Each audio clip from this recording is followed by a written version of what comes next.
નમસ્કાર દર્શક મિત્રો, જી ટીવી ગુજરાતી ન્યૂઝમાં આપનું હાર્દિક સ્વાગત છે। હવે જોઈશું સમાચાર વિગતવાર।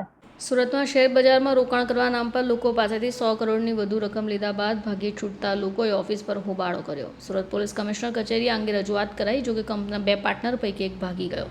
મજૂરા ગેટ આઈટીસી બિલ્ડિંગમાં ચોથા માળ પર શેર બજારના ટ્રેડિંગની ઓફિસ ધરાવનાર લોકો પાસેથી 100 કરોડથી વધુની રકમ લીધા બાદ ગાયબ થઈ જતા રોકાણકારોએ રાતા પાણીએ રડવાનો વારો આવ્યો છે।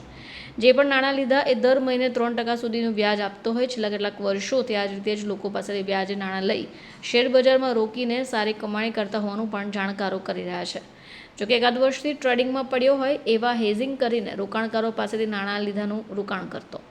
જોકે છેલ્લા 3 મહિનાથી ખોટ થઈ રોકાણકારોના વ્યાજની રકમ પણ ચૂકવવાનું તેણે બંધ કર્યાની વિગતો મળી છે। એકાદ બે દિવસથી ઓફિસ પરથી જ ગાયબ થઈ જતા લોકોએ ઓફિસ પર જઈને હોબાળો પણ કર્યો। રોકાણકારોએ પોતાના નાણાં પરત મેળવવા પોલીસ કમિશનર રજૂઆત કરી। શેર બજારમાં કરાતા આવા ડબ્બા ટ્રેડિંગના અનેક લોકોએ નાણાં ગુમાવ્યાના કિસ્સા બહાર આવે છે, ત્યારે લોકો પાસેથી નાણાં લઈને શેર બજારમાં રોકાણ કરી લોકોને નવડાવ્યા હોવાના કિસ્સા પણ ઘણા સમયથી સામે આવી રહ્યા છે। નામ નીલ મનીષ કુમાર શાહ છે। આજે પોલીસ કમિશનર કચેરીએ શું રજૂઆત માટે આવ્યા છો, ફરિયાદ લઈને? આજે અમે ફરિયાદ એ લઈને આવ્યા છે કે જૈનમની જે સબ બ્રાન્ચ છે ગ્રીન વોલ, જેના પાર્ટનર છે નિમિતભાઈ શાહ અને હિરેનભાઈ જાદવ, તે બંને ડિપોઝિટ લઈને ફરાર થઈ ગયા હોય એવી વાત મળી હતી અમને। તો સવારે અમારા બધાની લિમિટ કપાઈ ગઈ હતી, એટલે અમે અમારા ડિપોઝિટ માટે હિરેનભાઈને મળવા ગયા તો એમને કોઈ જવાબ જ નથી ને નિમિતભાઈ તો ફરાર જ છે, એમનો કોઈ અતોપતો જ નથી। એટલે અમે પોલીસ કમિશનર કચેરીએ આવ્યા છે કે ભાઈ અમે જેટલા બી લોકો છે બધા નાના સાધારણ માણસો છે, તે અમે જે ટ્રેડિંગ કરતા હતા એ અમારી જે ડિપોઝિટ છે તે અમને પાછી જોઈએ છે। કેટલાક લોકો ભોગ બન્યા છે?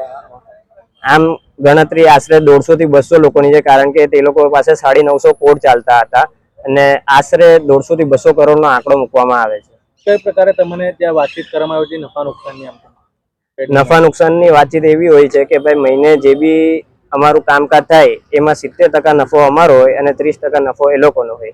અમે 5-5 લાખ રૂપિયા ડિપોઝિટ ભરી છે, કોઈ 5 લાખ ભરી છે, કોઈ 10 લાખ ભરી છે, કોઈ કરોડ ભરી, 10 કરોડ ભરી છે, એવા મોટા મોટા આંકડા પણ છે આમાં।